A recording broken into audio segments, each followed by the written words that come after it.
This video is going to act as a narrative that will explain my Cart 360 final artifact, Haptic Freq.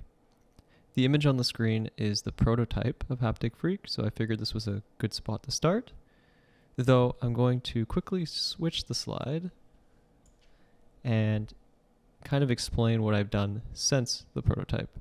So to begin the final artifact, I went right back to the beginning.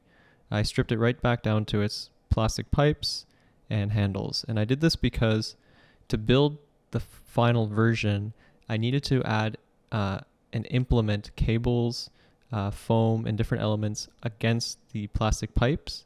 So the easiest way was just to start fresh and do it correctly, because the prototype had a lot of things that were sort of just glued in temporarily. So once I brought it back down to its structure, I created different elements. So the blue foam on the top, these are the new pieces of foam that go against the handle. I've cut little slots so they fit over the wooden dowels, and I have two little cables that run through them that eventually became soldered to the haptic sensors.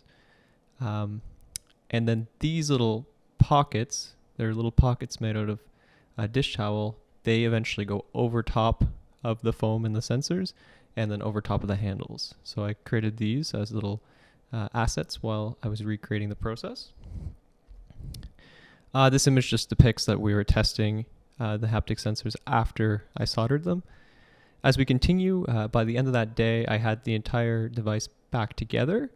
I had currently at this point just used little twist caps to connect the cables to just ensure that everything was working correctly, and this really provided a nice test to see if the cables were the right length for when the device was pulled out.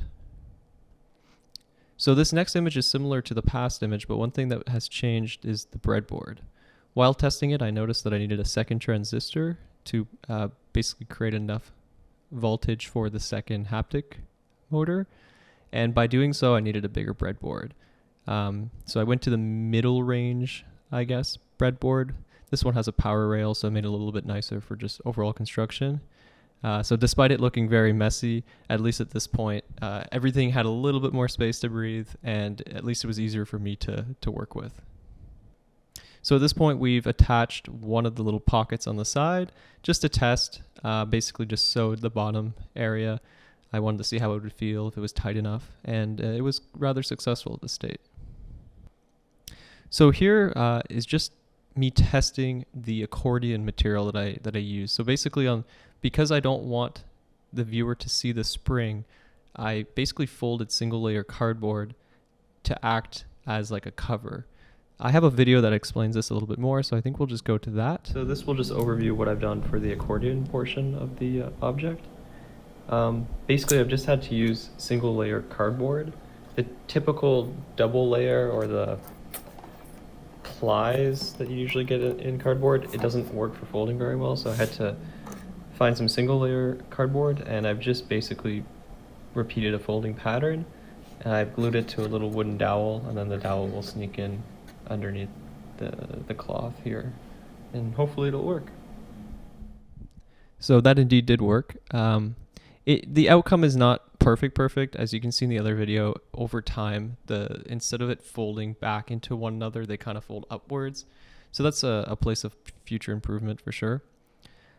This picture depicts basically the same as the other image, but we can see the accordion in the background all mounted there. One of the last images here, so I wanted a little LED to indicate what state the user was in while they were pulling on the device. So just for a test, I put it on the breadboard after I programmed it in Ardunio. The future kind of position was an LED that would go on top. So once I had tested everything here, I went ahead and basically put the LED, I mounted it beside the TRS output. And once that was working correctly and mounted, I sewed the bottom part with some assistance, and we got our final result that looks just like this.